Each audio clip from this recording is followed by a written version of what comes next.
খ্যাত অসমৰ গৌৰৱ কাজিৰঙা ৰাষ্ট্ৰীয় উদ্যানৰ ইকো সেন্সিটিভ জোন, যাক অসমীয়াত আমি নিৰ্ধাৰিত সংবেদনশীল অঞ্চল বুলি কওঁ। নিৰ্ধাৰিত সংবেদনশীল অঞ্চল ইকো সেন্সিটিভ জোন, যাৰ নামটোৱে সংবেদনশীল আৰু পৰিৱেশগত সংবেদনশীলতাৰ ওপৰত আধাৰিত। গতিকে এই সংবেদনশীল অঞ্চলক নিৰ্ধাৰণ কৰি থোৱা কিমান যে কাজিৰঙাৰ মূল এলেকাৰ পৰা, কাজিৰঙা ৰাষ্ট্ৰীয় উদ্যানৰ মূল এলেকাৰ পৰা 10 কিলোমিটাৰ দূৰলৈকে নিৰ্ধাৰিত সংবেদনশীল অঞ্চল হিচাপে এই পৰিৱেশগত বিভিন্ন কাৰণত আমাৰ ইতিমধ্যে কাজিৰঙা ৰাষ্ট্ৰীয় উদ্যানখনৰ প্ৰতি আহিব পৰা ভাবুকিৰ প্ৰতি লক্ষ্য ৰাখি ইয়াক পূৰ্বেই নিৰ্ধাৰণ কৰা হৈছে। কিয় নিৰ্ধাৰণ কৰা হৈছে? যাতে উন্নয়নমূলক কাম বা মানৱীয় যিটো চাপ বা আমি যিবিলাক পঢ়িবলৈ পাইছোঁ যে আগ্ৰাসন, মানুহৰ আগ্ৰাসন, পৰিৱেশ প্ৰদূষণকাৰী উদ্যোগ স্থাপন, লগতে বিভিন্ন ধৰণৰ এই গছ-গছনি কাটাৰ পৰা ধৰি খনন কাৰ্যলৈকে এইবিলাক যাতে কঠোৰভাৱে ৰোধ কৰিব পৰা যায়, তাৰ কাৰণে আইনগতভাৱে এই নিৰ্ধাৰিত সংবেদনশীল অঞ্চল হিচাপে ঘোষণা কৰা হয়। আমাৰ কাজিৰঙাৰ 10 কিলোমিটাৰলৈকে ইয়াক ইতিমধ্যে নিৰ্ধাৰণ কৰি থোৱা হৈছিল। কিন্তু এদিন পূৰ্বে মুখ্যমন্ত্ৰীয়ে বোকাখাতত আহি তেখেতে যিটো স্বভাৱসুলভভাৱে স্বেচ্ছাচাৰীভাৱে ঘোষণা কৰিলে যে এই 10 কিলোমিটাৰ দূৰলৈকে যিটো ইকো সেন্সিটিভ জোন, তাক 1 কিলোমিটাৰ পৰ্যন্ত হ্ৰাস কৰিবৰ কাৰণে দিল্লীলৈ তেওঁলোকে প্ৰস্তাৱ পঠিয়াব। আপোনালোকে এবাৰ ভাবকচোন, কাজিৰঙা ৰাষ্ট্ৰীয় উদ্যানখনক লৈ, যাক লৈ আমি অসমে গৌৰৱ কৰোঁ, অসমৰ স্বাভিমান, এই কাজিৰঙা ৰাষ্ট্ৰীয় উদ্যানখনৰ লৈ যদি এনেকুৱা কিবা চিৰিয়াছ কাম কাজ কৰিব লগা আছে, তেতিয়াহ'লে নিশ্চিতভাৱে অসম বা ভাৰতবৰ্ষৰ যিসকল পৰিৱেশ কৰ্মী, যিসকল ইয়াৰ লগত জড়িত ব্যক্তি, এক্সপাৰ্ট, তেওঁলোকৰ লগত আলাপ আলোচনা কৰিব লাগিব। এই গোটেই বিষয়টো কাজিৰঙা বা পৰিৱেশ কৰ্মী বা এক্সপাৰ্ট বা তাৰ দাঁতিকাষৰীয়া অঞ্চলৰ মাজত এটা শুনানি ল'ব লাগিব। এই গোটেই কথাবিলাক ৰাজহুৱা নকৰাকৈ মুখ্যমন্ত্ৰী হিমন্ত বিশ্ব শৰ্মাটো সৰ্বজান্ত নহয়, তেওঁ যে ইচ্ছা কৰিলে যিকোনো এটা কাম কৰি দিব। এই গোটেই বিষয়বিলাক ৰাজহুৱা নকৰাকৈ নিজৰ ইচ্ছা অনুসৰি তেওঁ জাপি দিব বিচাৰিছে। এই কথাটোৱে কাজিৰঙা ৰাষ্ট্ৰীয় উদ্যানলৈ চূড়ান্ত ভাবুকি নমাই আনিব। এই কথাটো একদম দিনৰ পোহৰ দৰে স্পষ্ট। কি ভিত্তিত এগৰাকী মুখ্যমন্ত্ৰী এনেইটো এটা কথা কৈ দিব নোৱাৰে? কি ভিত্তিত? ইয়াৰ বেচিছটো কি? কি ভিত্তিত কৰা হৈছে? নে চৰকাৰৰ কিবা নিয়ম আছে নেকি যে ইমান বছৰৰ মূৰে মূৰে ইয়াক ৰিভিউ কৰা হ'ব? নে কিবা এনেকুৱা নিয়ম আছে নেকি যে মানুহৰ জনসংখ্যা বা বন্যপ্ৰাণীৰ জনসংখ্যা মানে বৰ্ধিত সংখ্যাক লৈ ইয়াক কিবা কমোৱা বহোৱা এনেকুৱা কিবা বেচিছ আছে নেকি? সেইটো ৰাজহুৱা কৰিব লাগে। দ্বিতীয়তে 10 কিলোমিটাৰৰ পৰা একেবাৰে ন্যূনতম 1 কিলোমিটাৰলৈ কিয় অনা হৈছে? ইয়াৰ মাজৰ 2, 3, 4 পৰা 9 লৈকে এই কিলোমিটাৰবিলাকৰ নাম কিয় কোৱা নহ'ল? ডাইৰেক্ট 10ৰ পৰা 1লৈ কিয়?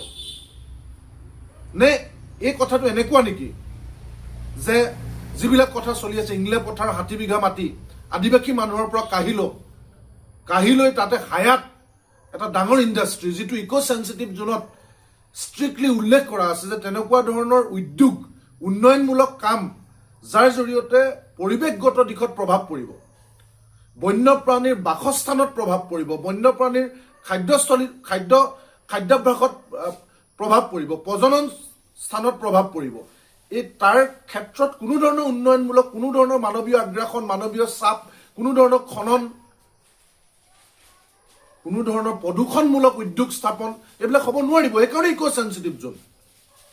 এতিয়া যিটো যে আদিবাসী লোকসকলৰ 60 বিঘা মাটি কাঢ়ি লোৱাৰ ক্ষেত্ৰত চৰকাৰে যি প্ৰত্যাহ্বানৰ মুখামুখি হ'ল, তাৰ মূল আন্দোলনকাৰী নেতা প্ৰণৱ দলে গ্ৰেপ্তাৰ কৰিব লগা হ'ল। এই ধৰণৰ কঠোৰ বাধাবিলাকক নেওচি অনায়াসে যাতে কাজিৰঙাৰ চাৰিওকাষে মুখ্যমন্ত্ৰী ডাঙৰীয়াৰ পৰিয়াল হওক, মন্ত্ৰী মুদাগৰ হওক, তেখেতৰ ভাল লগা উদ্যোগপতিসকলক যাতে গোটেই কাজিৰঙাৰ চাৰিওকাষ গতাই দিব পাৰে আৰু ক্ৰমান্বয়ে কাজিৰঙাখন চেপি আনি ধ্বংস কৰি পেলাব পাৰে, আৰু সেই কাজিৰঙাখন শেষ হ'ল বুলি তাত থকা অৱশিষ্ট প্ৰাণীবিলাক যাতে আদানী আম্বানীৰ চিৰিয়াখানালৈ শ্বিফ্ট কৰিব পাৰে, যেনেকৈ হাতীবিলাক নিছিল, এনেকুৱা কিবা নিকৃষ্ট স্বাৰ্থ উদ্দেশ্য জড়িত আছে নেকি? নহ'লে কিয় কোনো বেচিছ নোহোৱাকৈ মুখ্যমন্ত্ৰীয়ে হঠাৎ ক'লে? ইক' চেঞ্চিটিভ জোনক লৈ কিয় ইমান মাটি পৰি আছে, ইমান লাখ লাখ বিঘা মাটি বোলে চৰকাৰে উচ্ছেদ কৰি মুকলালে, তাত কিয় তেনেকুৱা কাম নকৰে? কাৰ চকু পৰিছে ইক' চেঞ্চিটিভ জোনত? কাক লাগে এই কাজিৰঙাৰ প্ৰাকৃতিক পৰিৱেশ? কাক ইয়াত পঞ্চতাৰকা হোটেল খুলিবলৈ লাগে? কাক ইয়াক উদ্যোগ বনাবলৈ লাগে? কাৰ স্বাৰ্থত এনেকৈ কৰা হৈছে? কোনো আলাপ আলোচনা নাই, পৰিৱেশ কৰ্মীৰ লগত কথা নাই। আমাৰ গোলাঘাটৰ অপূৰ্ব বল্লভ গোস্বামী ডাঙৰীয়া, তেখেতে ধাৰাবাহিকভাৱে লিখি আছে পৰিৱেশৰ কথা। এতিয়া আমি দেখিলো নহয়, এনেকুৱা ধৰণৰ চৰকাৰী বা মাফিয়া চৰকাৰৰ গ্ৰীণ ছিগনেল লৈ পৰিৱেশ ধ্বংস কৰাৰ কাৰণে, গছ গছনি শিল খান্দি পাহাৰ খান্দি শেষ কৰাৰ কাৰণে উজনিৰ 3খন জিলাত কেনেকুৱা মহাপ্ৰলয়ৰ সৃষ্টি হ'ল। তাৰ পৰা আমি শিক্ষা নল'ম? তাৰ পৰা মুখ্যমন্ত্ৰীয়ে শিক্ষা নল'ব? ইয়াৰ পিছত কাজিৰঙাৰ দাঁতিকা কৰি আজি কাজিৰঙাৰ দক্ষিণ পাৰে কাৰ্বি পাহাৰ খান্দি শেষ কৰিছে। আমি প্ৰতিবাদ কৰি কৰি বাগৰি পৰিছো। কাজিৰঙাৰ ভিতৰত আজি পলিটিচিয়ান ডাঙৰ ডাঙৰ মাফিয়াই মাটি লৈ গছ গছনি কাটি হেলিপেড বনাবৰ কাৰণে চেষ্টা কৰিছে, শব্দ প্ৰদূষণ সৃষ্টি কৰি। য'ত জীৱ জন্তুৰ বাসস্থান, য'ত প্ৰজননস্থলী, য'ত খাদ্যস্থলী, এই আটাইবিলাক গ্ৰাস কৰিবলৈ ওলাইছে। সেইবিলাক কৰাত অসুবিধা হৈছে নেকি? সেই গোটেই আইনী বাধাবিলাক আঁতৰাই একদম একেবাৰে নিষ্কণ্টক হৈ ল'ব বিচাৰিছে নেকি মুখ্যমন্ত্ৰী আৰু তেওঁৰ গেংটোৱে? এইকাৰণে এইবিলাক কৰিব বিচৰা হৈছে নেকি? সমগ্ৰ ৰাইজে ইয়াক লৈ প্ৰশ্ন উত্থাপন কৰক।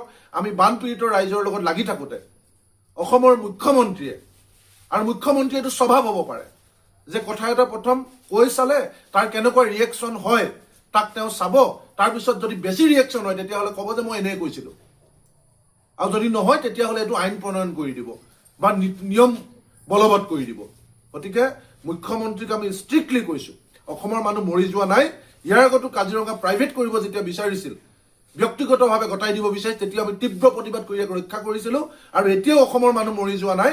কাজিৰঙা ৰাষ্ট্ৰীয় উদ্যানৰ 10 কিলোমিটাৰ যিটো ইক' চেঞ্চিটিভ জোন, তাক হ্ৰাস কৰা কাৰ্য কোনো কাৰণত মানি লোৱা নহ'ব। চাৰিওফালে আগ্ৰাসন কৰি মানুহৰ মাটি কাঢ়ি মানুহক জেলত দি, বনিয়াক মাতি দিছে, পৰিয়ালক মাতি দিছে, মন্ত্ৰী মুদাগৰক মাতি দিছে, বিল পুতি জয়ন্ত মল্ল বৰুৱাই মাতি লৈছে, শিলাকুৰ বুন্দাজান পুতি, চাৰিওফালে আগ্ৰাসন চলাইছে। কিন্তু কাজিৰঙাত হাত দিবলৈ দিয়া নহ'ব, এইটো স্পষ্ট। যিকোনো খবৰৰ বাবে যোগাযোগ কৰক 9181 307 221 আমাৰ এই নম্বৰত।